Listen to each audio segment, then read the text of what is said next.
বিসমিল্লাহির রহমানির রহিম।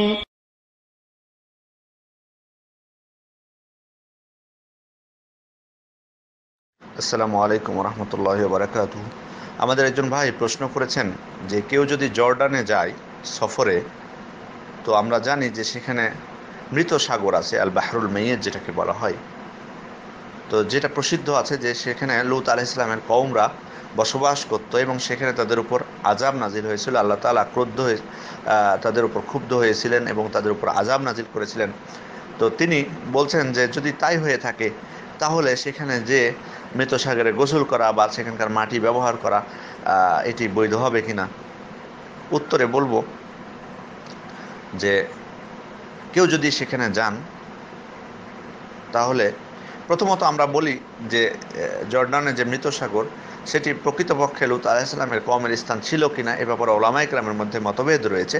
তবে অগ্রাধিকারযোগ্য প্রসিদ্ধ মত হলো যে হ্যাঁ, এটি স্থান লূত আলাইহিস সালামের কওমের স্থান ছিল এবং সেখানে আল্লাহ তাআলার আযাব নাজিল হয়েছিল।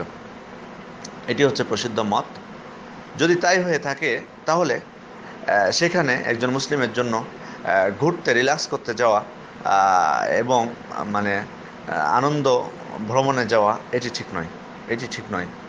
এবং সেখানে যে গোসল করা, সেখানকার মাটি ব্যবহার করা, এটিও উচিত নয়।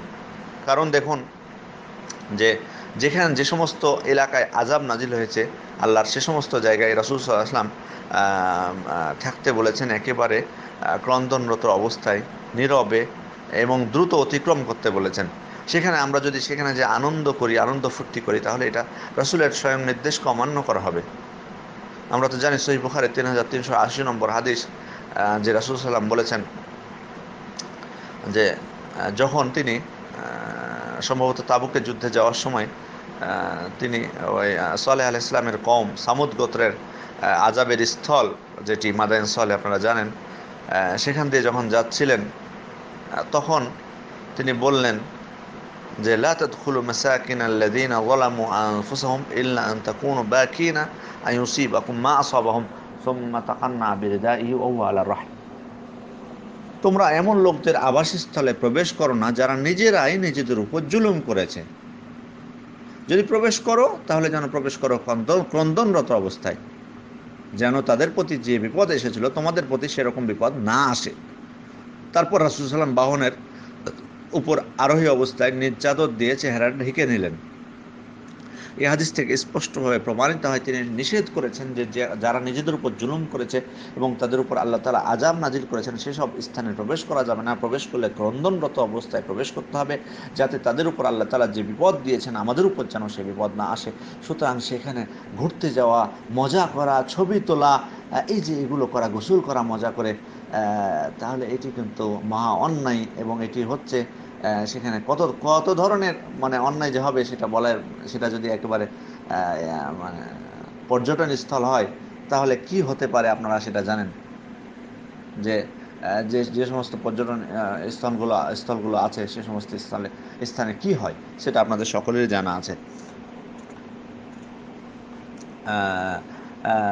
তাহলে বোঝা যাচ্ছে যে এই সমস্ত স্থানে যে গোসল করা ঠিক না। বিশেষ করে তার আগের হাদিসটি দেখুন, 3379 নম্বর হাদিস, যেখানে সাহাবা একরাম কি করেছিলেন ওই স্থানে তারা অবতরণ করার পর সেখানকার একটি কূপের পানি তারা মশকে ভরে রাখলেন এবং এর পানি দ্বারা আটা গুলে নিলেন।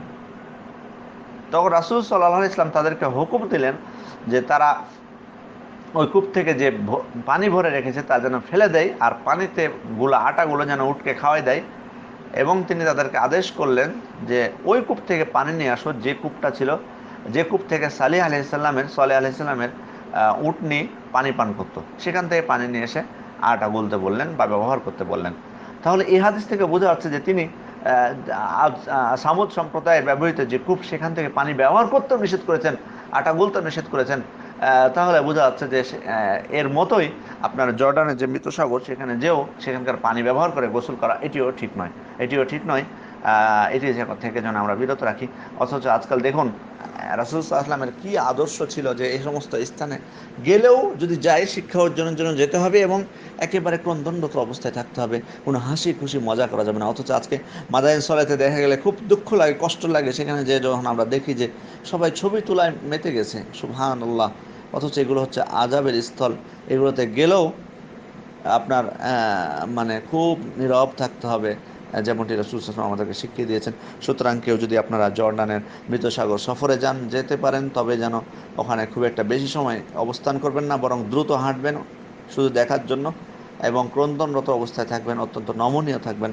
আল্লাহ তাআলা যেন আমাদেরকে তার রাসূলের বিধিবিধানগুলো আমাদের জীবনে সঠিকভাবে মেনে চলার তৌফিক দান করেন। আমিন। আসসালামু আলাইকুম ওয়া রাহমাতুল্লাহি ওয়া বারাকাতুহু।